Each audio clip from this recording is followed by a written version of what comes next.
नमस्कार विद्यार्थी मित्रांनो, सर्वांचं स्वागत आहे आपल्या एमपीएससी टाइम्स या यूट्यूब चॅनलमध्ये. मिशन कंबाईन पूर्व परीक्षा 2024 चालू घडामोडीचं जानेवारी 2023 मधील टॉप 50 वन लाइनर प्रश्नोत्तरांचा हा 12वा भाग आहे. यासुद्धा तुम्हाला व्हिडिओ सेशनमध्ये एकूण 50 प्रश्न आणि त्याचं उत्तर जे आहे तुम्हाला डायरेक्टली सांगेन. आणि ह्या व्हिडिओसोबतच तुमचे जानेवारी 2023 मधील एकूण 600 चालू घडामोडीचे वन लाईनचे प्रश्न हे तुमचे व्यवस्थितरित्या पूर्ण होऊन जातील. त्याच्यामुळे झालेले सगळे आधी व्हिडिओचे भाग जे आहेत ते तुम्ही सगळे व्यवस्थित केअरफुली बघा. करंट अफेअर्स हा खूप मोठा रोल तुमची पूर्व परीक्षा निघण्यामध्ये निश्चितच तुम्हाला मदत करणार आहे. त्याच्यामुळेच ही सिरीज जी आहे ती आपण सुरू केलेली आहे. नक्कीच तुम्ही व्हिडिओला लाईक करत चला, शेअर करा. चॅनलवरती नवीन असाल तर नक्की चॅनल आपल्या सबस्क्राईब करून घ्या. तर आता सुरुवात करूया. पुढची 10 ते 15 मिनिटं केअरफुली तुम्ही ऐका. प्रश्न त्याचं उत्तर तुम्हाला डायरेक्टली सांगेन. तुमची उजळणी जी आहे ती होऊन जाईल. तर सुरुवात करूया. तर बघा, नुकताच इमो इनू इरात्पा सण कोठे साजरा करण्यात आला? तर याचं उत्तर आहे मणिपूर. लक्षात ठेवायचं. नुकताच इमो इनू इरात्पा सण जो आहे हा कोठे साजरा करण्यात आला, कुठल्या राज्यात साजरा करण्यात आला? तर तो मणिपूर या राज्यामध्ये साजरा करण्यात आला. नेक्स्ट, ICICI प्रुडेन्शियल लाईफ इन्शुरन्सने 360 डिग्री आर्थिक संरक्षण मोहिमेसाठी कोणत्या क्रिकेटर सोबत स्वाक्षरी केली? तर याचं उत्तर आहे सूर्यकुमार यादव सोबत ICICI प्रुडेन्शियल लाईफ इन्शुरन्सनं 360 डिग्री आर्थिक संरक्षण मोहिमेसाठी स्वाक्षरी जी आहे ती केलेली आहे. पुढचा प्रश्न आहे, भाजपचे ज्येष्ठ नेते केशरीनाथ त्रिपाठी यांचे प्रयागराज येथे निधन झाले. ते कोणत्या राज्याचे राज्यपाल होते? तर याचं उत्तर आहे पश्चिम बंगाल.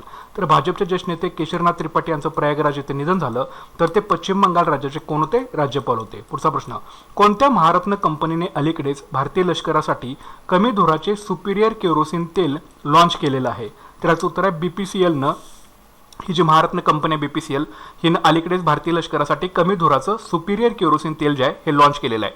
पुढचा प्रश्न, अलीकडेच म्हैसूर आणि हम्पी शहर स्वदेश दर्शन 2.0 योजनेअंतर्गत सूचीबद्ध केले आहेत. या साइट्स कोणत्या राज्यामध्ये आहेत? तर याचं उत्तर आहे कर्नाटक राज्यामध्ये. ठीक आहे. तर म्हैसूर आणि हम्पी या शहरांचा समावेश स्वदेश दर्शन 2.0 योजनेमध्ये केलेला आहे. तर ही जी शहरं आहेत ही कर्नाटक या राज्यामध्ये आहेत. लक्षात ठेवा. नक्कीच व्हिडिओला तुम्ही लाईक करा. पुढचा प्रश्न बघा, नुकतेच मणिपूरमधील मार्जिंग पोलो कॉम्प्लेक्समध्ये पोलो खेळाडूच्या 120 फूट उंच पुतळ्याचे उद्घाटन कोणी केले? तर याचं उत्तर आहे अमित शहा यांनी. मणिपूरमधील मार्जिंग पोलो कॉम्प्लेक्समध्ये पोलो खेळाडूच्या 120 फूट उंच पुतळ्याचं उद्घाटन केलं अमित शहा यांनी. पुढचा प्रश्न आहे, कोणत्या राज्याने ग्लोबल सिटी मोहीम सुरू केली? तर याचं उत्तर आहे उत्तर प्रदेश या राज्याने ग्लोबल सिटी मोहीम जी आहे ही सुरू केलेली आहे. पुढचा प्रश्न आहे, रायपूर छत्तीसगड येथे नुकताच साजरा होणारा पारंपरिक चेरचेरा उत्सव कोणत्या विषयाशी संबंधित आहे? तर याचं उत्तर आहे देणगी देणे आणि घेणे. ठीक आहे. तर रायपूर छत्तीसगड इथं हा उत्सव जो आहे हा साजरा केला जातो, चेरचेरा उत्सव. याच्यामध्ये डोनेशन जे असतात ते देतात आणि घेतात, त्याला देणगी देणं किंवा घेणं या विषयाशी हा संबंधित सण आहे चेरचेरा उत्सव, जो रायपूर छत्तीसगड राज्यामध्ये साजरा केला जातो. लक्षात ठेवा. पुढचा प्रश्न आहे, कोणत्या राज्याने अलीकडे शालेय स्तरावर सामाजिक आणि भावनिक शिक्षण देण्यासाठी सहर्ष योजना सुरू केली? तर याचं उत्तर आहे त्रिपुरा. लक्षात ठेवायचा. तर कोणत्या राज्याने म्हणजे त्रिपुरा या राज्यांनी अलीकडेच शालेय स्तरावर सामाजिक आणि भावनिक शिक्षण देण्यासाठी सहर्ष योजना सुरू केली. सहर्ष योजना त्रिपुरा. पुढचा प्रश्न, काश्मीरचे पहिले ज्ञानपीठ पुरस्कार विजेते प्रसिद्ध कवी प्रोफेसर रहमान राही यांचं नुकतंच निधन झालं. त्यांना ज्ञानपीठ पुरस्कार कधी मिळाला होता? तर याचं उत्तर आहे वर्ष 2007 मध्ये यांना ज्ञानपीठ पुरस्कार जो होता तो मिळालेला होता. कोणाला? रहमान राही यांना. ते काश्मीरचे पहिले ज्ञानपीठ पुरस्कार विजेते होते. तर त्यांना 2007 मध्ये ज्ञानपीठ पुरस्कार जो होता हा मिळाला होता. लक्षात ठेवा. पुढचा प्रश्न बघा, कोणत्या भारतीय चित्रपटाची नुकतीच ऑस्कर 2023 साठी निवड झालेली आहे? तर याचं उत्तर आहे काश्मीर फाईल्स, RRR आणि गंगूबाई काठियावाडी या सर्व चित्रपटांची नुकतीच ऑस्कर 2023 साठी जी आहे ती निवड झालेली आहे. पुढचा प्रश्न, 2023च्या ब्रिटिश ज्युनियर ओपन स्पर्धेत भारताच्या अनाहत सिंगने मुलींच्या कोणत्या वयोगटामध्ये स्क्वॅशचं विजेतेपद पटकावलं? तर याचं उत्तर आहे 15 वर्षाखालील वयोगटामध्ये स्क्वॅशचं विजेतेपद आहे हे हनाज सिंगनं पटकवलेलं आहे. कशामध्ये? 2023च्या ब्रिटिश ज्युनियर ओपन चॅम्पियनशिप या स्पर्धेमध्ये. लक्षात ठेवा. 15 वर्षाखालील अनाहत सिंगनं स्क्वॅशचं विजेतेपद जे आहे हे पटकावलेलं आहे. पुढचा प्रश्न, पेटीएम पेमेंट बँकेचे MD आणि CEO कोण बनले? तर याचं उत्तर आहे सुरिंदर चावला. हे पेटीएम बँकेचे MD आणि CEO जे आहेत ते बनलेले आहेत. पुढचा प्रश्न, कोणत्या देशाच्या सरकारने अलीकडेच 2030 पर्यंत सेवानिवृत्तीचं वय 62 वरून 64 वर्षे करण्याची घोषणा केली आहे? तर याचं उत्तर आहे फ्रान्स या देशाच्या सरकारनं अलीकडं 2030 पर्यंत सेवानिवृत्तीचं वय 62 वरून 64 वर्षे करण्याची घोषणा जी आहे ती केलेली आहे. पुढचा प्रश्न आहे, हेनली पासपोर्ट इंडेक्स 2023 मध्ये कोणता देश अव्वल आहे? तर याचं उत्तर आहे जपान. तर हेनली पासपोर्ट इंडेक्स 2023 मध्ये जपान जो आहे हा प्रथम क्रमांकावरती आहे किंवा अव्वल क्रमांकावर आहे. पुढचा प्रश्न, कर्नाटकात आयोजित 26व्या राष्ट्रीय युवा महोत्सवाची थीम काय आहे? तर याचं उत्तर आहे विकसित युवा विकसित भारत अशी कर्नाटकात आयोजित 26व्या राष्ट्रीय युवा महोत्सवाची थीम आहे. पुढचा प्रश्न, नोवाक जोकोविच ज्याने आपल्या कारकिर्दीतील 92वे टूर आणि 2023 चे पहिले टूर विजेतेपद जिंकले तो कोणत्या देशाचा आहे? तर नोवाक जोकोविच जो आहे हा सर्बिया देशाचा आहे. लक्षात ठेवायचं, टेनिस प्लेयर. नुकतेच लॉन्च केलेले सर्वात जलद पेमेंट ॲप कोणतं आहे? तर याचं उत्तर आहे पेरूप. ठीक आहे, पेरूप हे जे आहे हे नुकतंच लॉन्च केलेलं सर्वात जलद पेमेंट ॲप आहे पेरूप नावाचं. पुढचा प्रश्न आहे, PM 2.5च्या प्रमाणानुसार 2022 मध्ये सर्वाधिक प्रदूषित शहर कोणते आहे? तर याचं उत्तर आहे दिल्ली. तर PM 2.5च्या प्रमाणानुसार 2022 मध्ये सर्वाधिक प्रदूषित शहराचं नाव आहे दिल्ली. पुढचा प्रश्न आहे, राष्ट्रीय मानवी तस्करी जागृती दिवस दरवर्षी 11 जानेवारी रोजी साजरा केला जातो. तर केव्हा सुरू झाला होता? तर उत्तर आहे याचं वर्ष 2007 मध्ये हा राष्ट्रीय मानवी तस्करी दिन जो आहे हा सुरू करण्यात आलेला होता, जो दरवर्षी 11 जानेवारी रोजी साजरा केला जातो. लक्षात ठेवा. पुढचा प्रश्न आहे, नुकतेच निधन झालेले पद्म पुरस्कार विजेते डॉक्टर तेहमटन ई उडवाडिया हे कोणत्या क्षेत्राशी संबंधित होते? तर याचं उत्तर आहे वैद्यकीय क्षेत्राशी ते संबंधित होते. त्यांचं नुकतंच निधन झालेलं आहे. डॉक्टर तेहमटन ई उडवाडिया वैद्यकीय क्षेत्राशी संबंधित होते. पुढचा प्रश्न, ऑस्ट्रेलियाने अलीकडेच कोणत्या भारतीय भाषेचा सार्वजनिक शाळांच्या अभ्यासक्रमात समावेश करण्याची घोषणा केली आहे? तर याचं उत्तर आहे पंजाबी या भाषेचा ऑस्ट्रेलियानं अलीकडेच सार्वजनिक शाळांच्या अभ्यासक्रमात समावेश करण्याची घोषणा जी आहे ती केलेली आहे. लक्षात ठेवा. पुढचा प्रश्न, ब्रिटनच्या प्रिन्स हॅरीने त्यांचे चरित्र कोणत्या शीर्षकाने प्रसिद्ध केलेलं आहे? याचं उत्तर आहे स्पेअर. तर ब्रिटनच्या प्रिन्स हॅरीने स्पेअर नावानं त्याचं चरित्र जे आहे हे प्रसिद्ध केलेलं आहे. पुढचा प्रश्न, जगात प्रथमच मधमाशांसाठी लस वापरण्यास कोणत्या देशाने मान्यता दिली आहे? तर याचं उत्तर आहे अमेरिका. तर जगात प्रथमच अमेरिका या देशाने मधमाशांसाठी लस वापरण्यास मान्यता दिलेली आहे. पुढचा प्रश्न, अलीकडेच लॉन्च करण्यात आलेली जगातील सर्वात मोठी नदी क्रूज MV गंगा विलासद्वारे वाराणसी ते दिब्रुगड किती अंतर कापले जाईल? याचं उत्तर आहे 3200 किलोमीटर इतका अंतर जे आहे या MV विलास मार्फत जे आहे वाराणसी ते दिब्रुगड पर्यंत हे अंतर जे आहे ते 3200 किलोमीटरचं आहे. तर एवढं अंतर कापलं जाणार आहे.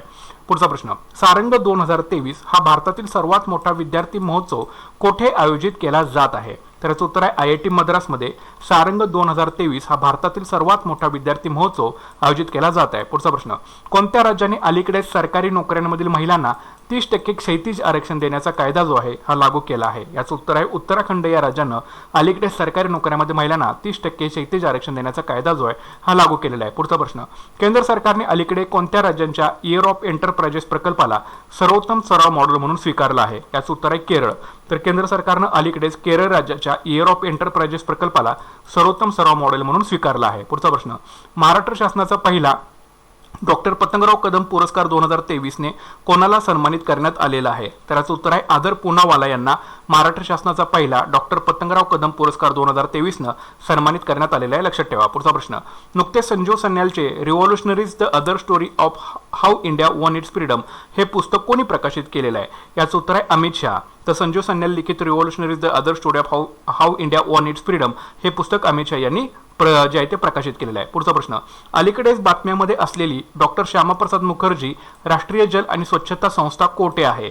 तर याचं उत्तर आहे कोलकाता. तर अलीकडेच बातम्यामध्ये असलेली डॉक्टर श्यामाप्रसाद मुखर्जी राष्ट्रीय जल आणि स्वच्छता संस्था जी आहे ती कोलकाता या ठिकाणी आहे. पुढचा प्रश्न, ह्युमन राईट्स वॉचने अलीकडेच जागतिक अहवाल 2023 ची कोणती आवृत्ती प्रसिद्ध केली आहे? तर याचं उत्तर आहे 33वी आवृत्ती जी आहे ही प्रसिद्ध केलेली आहे. जागतिक अहवाल 2023 ची 33वी आवृत्ती ह्युमन राईट्स वॉचनं अलीकडेच प्रसिद्ध केलेली आहे. पुढचा प्रश्न, 2022 मध्ये जागतिक इक्विटी कॅपिटल मार्केट ECM मध्ये प्रथमच समाविष्ट झाल्यानंतर भारताला कोणता क्रमांक मिळाला? तर याचं उत्तर आहे 5वा क्रमांक जो आहे तो मिळालेला आहे.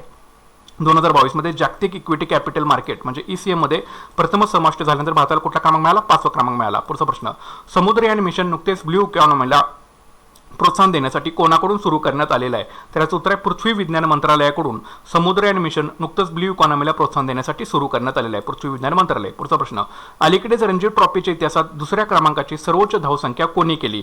तर याचं उत्तर आहे पृथ्वी शॉ याने अलीकडेच रणजी ट्रॉफीच्या इतिहासात दुसऱ्या क्रमांकाची सर्वोच्च धावसंख्या जी आहे ती केलेली आहे. पुढचा प्रश्न बघा, माजी केंद्रीय मंत्री आणि ज्येष्ठ समाजवादी नेते शरद यादव अलीकडे चर्चेत होते, त्यांचा जन्म कोणत्या राज्यात झाला? याचं उत्तर आहे मध्य प्रदेश राज्यामध्ये माजी केंद्रीय मंत्री आणि ज्येष्ठ समाजवादी समाजवादी नेते शरद यादव यांचा जन्म झालेला आहे मध्य प्रदेशमध्ये. पुढचा प्रश्न आहे, सूर्याच्या उत्तरायण या दिवशी कोणता सण साजरा केला जातो? तर याचं उत्तर आहे मकर संक्रांती सण, उत्तरायण सण आणि पोंगल सण हे सूर्याच्या उत्तरायणानंतर जे आहेत ते साजरे केले जातात. पुढचा प्रश्न आहे, ब्रेविंग अ व्हायरल स्टॉर्म इंडियाज कोविड-19 लस कथा हे पुस्तक कोणी लॉन्च केलं आहे? तर याचं उत्तर आहे मनसुख मांडविया यांनी ब्रेविंग अ व्हायरल स्टॉर्म इंडियाज कोविड-19 लस कथा हे पुस्तक जे आहे ते लॉन्च केलं मनसुख मांडविया यांनी. पुढचा प्रश्न आहे, हर्बल लाईफ न्यूट्रिशन इंडियाने अलीकडेच कोणाचे ब्रँड अँबॅसेडर म्हणून नियुक्ती केलेली आहे? तर याचं उत्तर आहे स्मृती मानधना हिची हर्बल लाईफ न्यूट्रिशन इंडियाने अलीकडेच ब्रँड अँबॅसेडर म्हणून नियुक्ती केलेली आहे स्मृती मानधना यांची. पुढचा प्रश्न आहे, युरोपियन युनियनने आर्क्टिकमध्ये अलीकडेच पहिल्या उपग्रह प्रक्षेपण केंद्राचे उद्घाटन कोठे केले आहे? तर याचं उत्तर आहे स्वीडनमध्ये. तर युरोपियन युनियनने आर्क्टिकमध्ये अलीकडेच पहिल्या उपग्रह प्रक्षेपण केंद्राचं उद्घाटन स्वीडनमध्ये केलेलं आहे, लक्षात ठेवा. पुढचा प्रश्न बघा, अलीकडील 71वी मिस युनिव्हर्स 2022 विजेती आर्बोनी गॅब्रियल ही कोणत्या देशाची आहे? तर उत्तर आहे अमेरिका. तर अलीकडील 71वी मिस युनिव्हर्स 2022 विजेती आर्बोनी गॅब्रियल ही अमेरिका या देशाची आहे. पुढचा प्रश्न आहे, केंद्र सरकारने ऑनलाईन गेमिंगसाठी पहिले सेंटर ऑफ एक्सलन्स स्थापन करण्याची घोषणा कोठे केली आहे? तर याचं उत्तर आहे शिलाँगमध्ये. तर केंद्र सरकारने ऑनलाईन गेमिंगसाठी पहिले सेंटर ऑफ एक्सलन्स स्थापन करण्याची घोषणा शिलाँगमध्ये जी आहे ती केलेली आहे. पुढचा प्रश्न, कोणत्या देशाने अलीकडेच 18व्या आणि 19व्या शतकात बांधलेल्या हैदराबादमधील 6 पायगा थडग्यांच्या संवर्धनासाठी $2.5 लाख घोषणा केलेली आहे? तर याचं उत्तर आहे युनायटेड स्टेट्स ऑफ अमेरिकेनं 18व्या आणि 19व्या शतकात बांधलेल्या हैदराबादमधील 6 पायगा थडग्यांच्या संवर्धनासाठी एकूण $2.5 लाख घोषणा जी आहे ती केलेली आहे. पुढचा प्रश्न, विकसनशील देशांना मदत करण्यासाठी ग्लोबल साऊथ व्हर्च्युअल समिटच्या आवाजाच्या समारोप सत्रात पंतप्रधानांनी कोणती घोषणा केलेली आहे? तर याचं उत्तर आहे आरोग्य मैत्री, नंतर global south centre of excellence आणि global south science and technology initiative याची घोषणा जी आहे ती पंतप्रधान नरेंद्र मोदी यांनी केलेली होती विकसनशील देशांना मदत करण्यासाठी ग्लोबल साऊथ व्हर्च्युअलच्या समिटमध्ये. लक्षात ठेवायचं, आरोग्य मंत्री, global south centre for excellence आणि global south science and technology initiative. पुढचा प्रश्न आहे, विदिशा जिल्हा कोणत्या राज्यात आहे ज्याने अलीकडेच प्रथम स्टार्टअप्सनी प्रस्तावित केलेले नाविन्यपूर्ण 5G तंत्रज्ञान सादर केलं आहे? तर याचं उत्तर आहे मध्य प्रदेश. तर विदिशा जिल्हा हा मध्य प्रदेश राज्यात आहे ज्यांनी अलीकडेच प्रथम स्टार्टअप्सनी प्रस्तावित केलेले नाविन्यपूर्ण 5G तंत्रज्ञान सादर केलं. पुढचा प्रश्न बघा, बॉर्डर रोड ऑर्गनायझेशनने नुकतीच पहिली महिला अधिकारी कॅप्टन सुरभी जाखमोला यांची कोठे नियुक्ती केली आहे? तर उत्तर आहे भूतानमध्ये. लक्षात ठेवा, तर बॉर्डर रोड ऑर्गनायझेशनने नुकतीच पहिली महिला अधिकारी कॅप्टन सुरभी जाखमोला यांची भूतानमध्ये जी आहे ती नियुक्ती केलेली आहे. पुढचा प्रश्न, संविधान साक्षरता अभियान कोणत्या राज्याने सुरू केले? तर याचं उत्तर आहे केरळ. संविधान साक्षरता अभियान जे आहे केरळ राज्यांनी सुरू केलेलं आहे. पुढचा प्रश्न आहे, अलीकडे स्टार्टअप मेंटरशिपसाठी मार्ग पोर्टल कोणी सुरू केलेलं आहे? तर याचं उत्तर आहे पियुष गोयल यांनी अलीकडे स्टार्टअप मेंटरशिपसाठी मार्ग पोर्टल जे आहे हे सुरू केलं पियुष गोयल यांनी. पुढचा प्रश्न आहे, स्टार्टअप फर्म आयजी ड्रोन्सने भारतातील पहिला 5G सक्षम ड्रोन कोणत्या नावाने विकसित केला आहे? तर याचं उत्तर आहे स्कायवॉक. तर स्टार्टअप फर्म आयजी ड्रोननं भारतातील पहिला 5G सक्षम ड्रोन जो आहे हा स्कायवॉक नावाने विकसित केलेला आहे. पुढचा प्रश्न आहे, 23वी राष्ट्रीय स्की चॅम्पियनशिप 2023 पदक यादीत कोणते राज्य अव्वल आहे? तर याचं उत्तर आहे जम्मू आणि काश्मीर हे 23व्या राष्ट्रीय स्की चॅम्पियनशिप 2023 पदक यादीमध्ये अव्वल क्रमांकावरती आहे. ठीक आहे, लक्षात ठेवा. तर अशा प्रकारचे हे 50 प्रश्न जे आहेत हे आपण क्लिअर केलेले आहेत. हे जानेवारी 2023 मधील सगळे प्रश्न आहेत, लक्षात ठेवा. ठीक आहे, त्याच्यामुळे झालेले सगळे भाग तुम्ही बघून घ्या. वन लाईनर प्रश्न विचारला तर निश्चितच तुम्हाला सिरीजचा फायदा जो आहे तर 100% होणार आहे. आणि दुसरी एक आपली सिरीज सुरू आहे विश्लेषणासहित, ती सुद्धा तुम्ही बघून घ्या. जानेवारी फेब्रुवारीचे एकूण 22 व्हिडिओ त्याचे सुद्धा अवेलेबल आहेत. आणि या व्हिडिओ सोबतच आपण जानेवारी 2023 मधील एकूण 600 प्रश्न वन लाईनरचे जे आहेत आतापर्यंत आपण बघितलेले आहेत त्याचा नक्कीच फायदा उचला. जास्तीत जास्त तुम्ही व्हिडिओ 2-3 वेळा रिवाइज जरी करून ऐकलं तरी तुमची डायरेक्टली उजळणी जी असेल ती होऊन जाणार आहे. त्याच्यामुळे नक्कीच तुम्ही व्हिडिओला लाईक करा, शेअर करा आणि चॅनलवरती नवीन असाल तर नक्कीच आपलं चॅनल सबस्क्राईब करून घ्या. भेटूयात पुढच्या व्हिडिओ सेशनमध्ये. Thanks for watching guys and all the best.